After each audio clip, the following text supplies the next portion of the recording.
Hey everybody, I'm so sorry I've not been making as many videos lately. Just things are hectic right now, really hectic. And I didn't get around to recording my second quarter PSP collection update. So let's just do it today. Let's just dive straight in. I've got a huge pile of games and films and stuff to go through.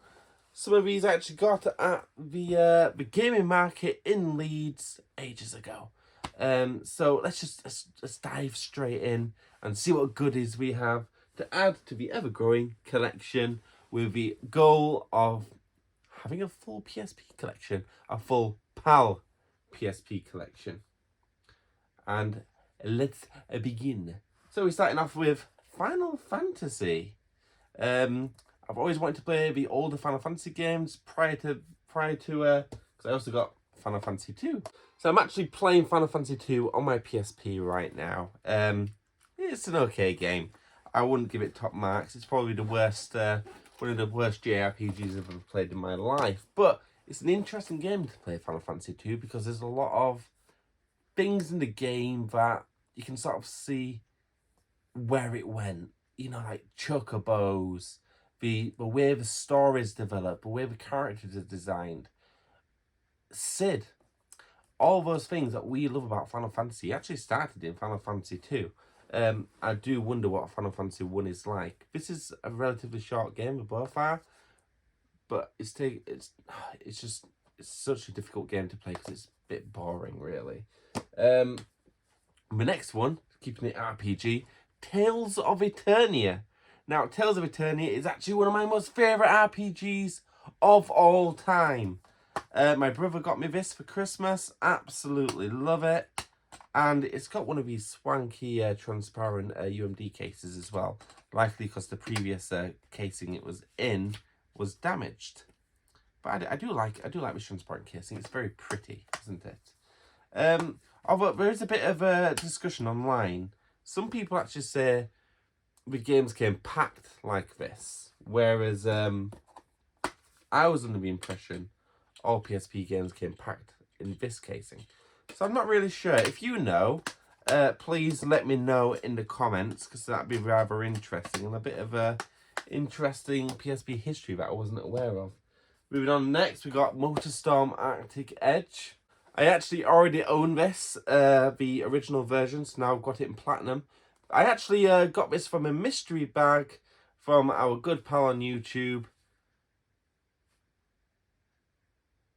You know, I've forgotten his name, but his link is in the bio anyway, so you can check him out. I'll probably see him again because I'm actually going to the Doncaster gaming market the day after, this Saturday, so the day after this video is posted, and I'll be getting so many more PSP games, and there'll be a video about that as well coming up.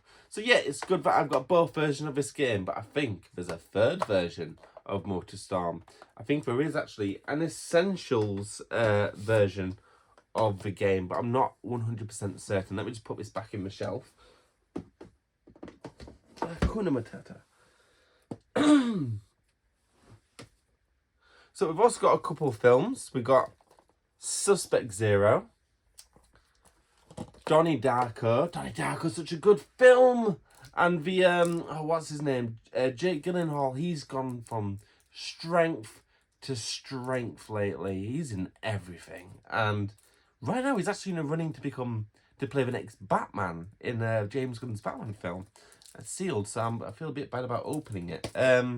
Suspect Zero, really a film I have no idea what this film is. I don't know, but is that Matt Damon? I think that's Matt Damon. Is it Matt Damon?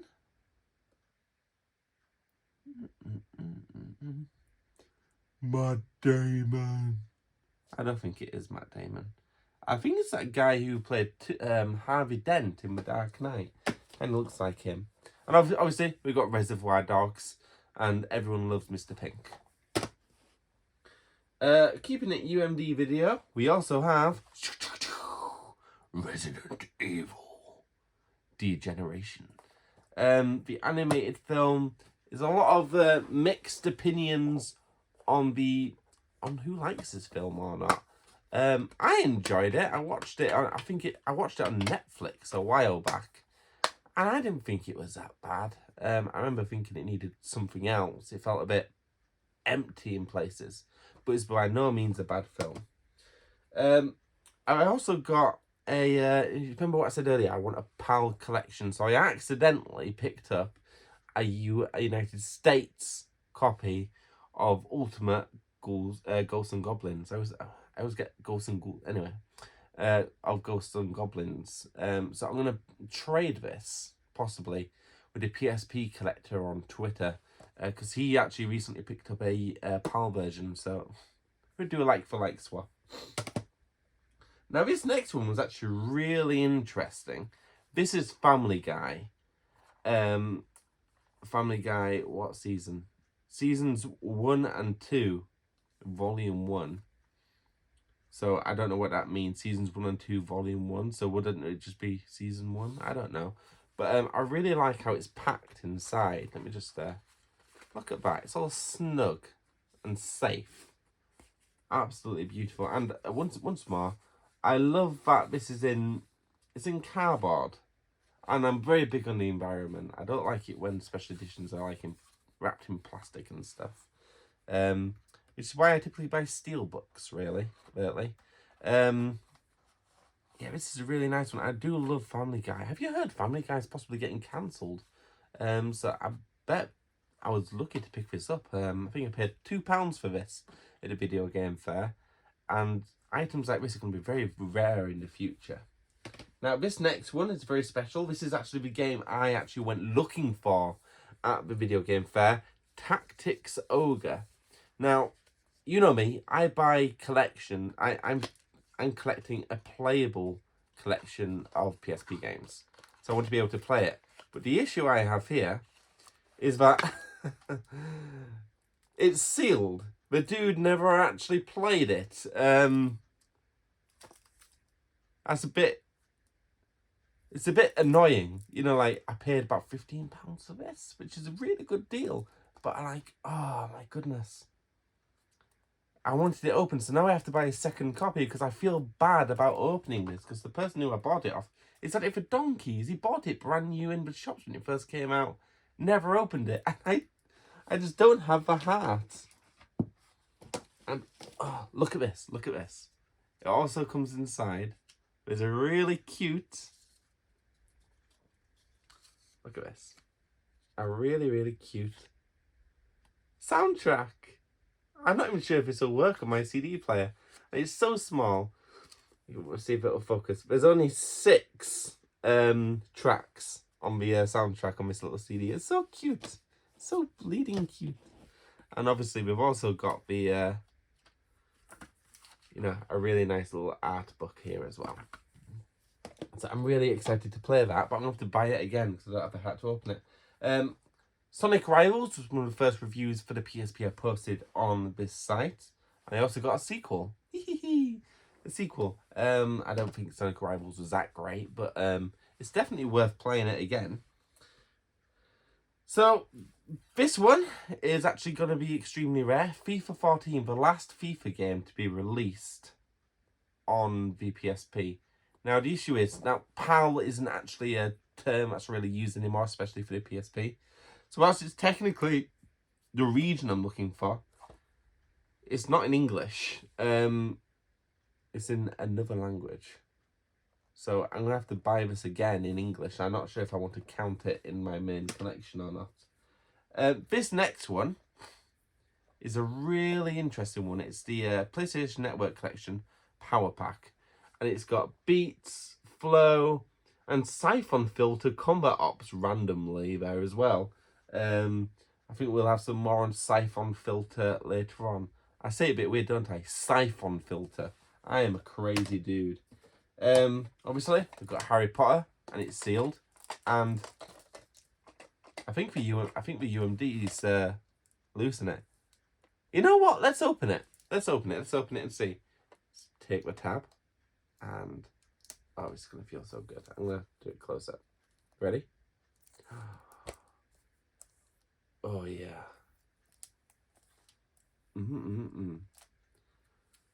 There is nothing better than opening a brand new game. Just pulling off that tab just feels so good. And let's take a look. Oh, yeah. It was loose inside. So let's clip that back in. And now it's safe. See, I don't mind opening games and stuff. I've opened games on this channel before. It's just when it's a really valuable game like that, I just can't in good conscience open it. What is inside here? Probably, oh yeah, because booklets. They still had booklets in games back then. The best Godzilla film is Godzilla 1996, I want to say. I actually really enjoyed this Godzilla film, and it actually gave me nightmares as a kid. I'd go to sleep and I'd dream that Godzilla was going to eat me. Oh, it gave me nightmares. What a great film. From the creators of Independence Day, Godzilla. Oh, what a lovely film. What a lovely film. It's true what they say. Size does matter. Back in the day when, 90s and possibly the early 90s were, I think it was the last time we had good, catchphrases for films. We got Wanted. I've got the comic book of this as well. Really great film. If you've never seen it, watch it. Brandon Routh is a fantastic Superman, and I don't care what you say. But I need to watch it again, because apparently, I don't know how true this is, in the entire film, Superman does not throw a single punch. In the entire film, not a single punch is thrown. And that is just really interesting. And there was this, it's called Random Guys or something, a Twitter, old YouTube account. And it says, oh, so what do you do in your new Superman film? You're going to get beaten by kryptonite again? And then Superman goes, no. This time, I lift a whole mountain of kryptonite. It's just hilarious. But this film's actually really good. And Brandon Routh has the classic Superman look. But I am looking forward to the new Superman film as well. It looks fantastic from the one screenshot we've seen so far. Predator. Absolutely fantastic film. Predator, when I was, I think I was 16, for my birthday, I got some money. And I went to Morrison's and I bought a free combo pack of DVDs. And inside was Predator, Conan the Barbarian, and Commando. And that was the first ever 18 rated films that I ever bought ever in my life. And as a result, Conan was the first film I actually watched in those as well. Batman, because Michael Keaton is the best Batman ever. Mirrors, Sealed, again. Great film. Kiefer Sutherland. Australia. So obviously, this was only ever released on the PSP. It never got a DVD or a Blu-ray release. And the idea is that when you're watching this, you actually turn your PSP upside down when you're watching it. And that is the... because you can't do that with TV. And that's how you're supposed to watch the film. Nicole Kidman and Hugh Jackman. I've not seen many Hugh Jackman films outside of X-Men and Wolverine. Obviously, I've seen Greatest Showman. And I think that's it. That's a me problem. My Anaconda don't. We got Anaconda Sealed again. But person, I bought a lot of UMDs from this dude at the Leeds Game Fair, video game market. And he's had a pile of these, and he was selling them for £1 each. And I just bought them all off him. Even though I already had some of them, because it's good to have doubles sometimes. And especially if you've already got it. Because these are sealed, it's going to be a better copy inside, so I can maybe sell the other version. Speed Racer. This is a film I've actually always wanted to see. I gave it a pass when it first came out. And I remember being on an aeroplane. I think it was going to Cyprus or Sri Lanka, I'm not sure. And it was one of the films being shown in the film, on the aeroplane screens. And I skipped on it. And it turns out I missed out on a fantastic time. M. Night Shyamalan, The Happening. And we got Gran Torino, Fun Story. When was this released? Was it 2004 or something like that? Does it say it here? I don't think it does. I remember seeing this film in Blockbusters. and it was on like DVD to rent, and I looked at it, and I thought, oh, I am not going to buy that film. What a ridiculous! They're ripping off Gran Turismo, because I thought it was a Gran Turismo rip-off, like, because Gran Torino sounds a bit like Gran Turismo, and it looks like a film about cars from the front, and I had no idea what I was talking about back then. So I'm looking to right my wrongs and eventually watch this film, because apparently I missed out on a classic. And finally, a film from my childhood, if you will. Metal Gear Acid, the first Metal Gear game I ever completed. And I also think it was the first Metal Gear game I ever played. And as a result, it's actually one of my favourite games on the PSP. I personally put this in the top 10 PSP games of all time. I am going to do a top 10 video eventually. And the top 10 games will consist of games that only ever were released on the PSP. So that's my collection update for the first quarter. So you can class this as a March video. And I'm going to have my my third quarter... Losing my words here. My third quarter video will be released at the end of June. And that's when we will be going through all the games I bought from the Doncaster. I'm pronouncing things so weirdly. Doncaster. It's Doncaster, mate. Because I'm going to a Doncaster gaming market. And I'll be buying loads more PSP games because we love PSP! Anyway, I hope you all have an amazing week. I will see you next Friday with a Doncaster Gaming Market video. Toodaloo!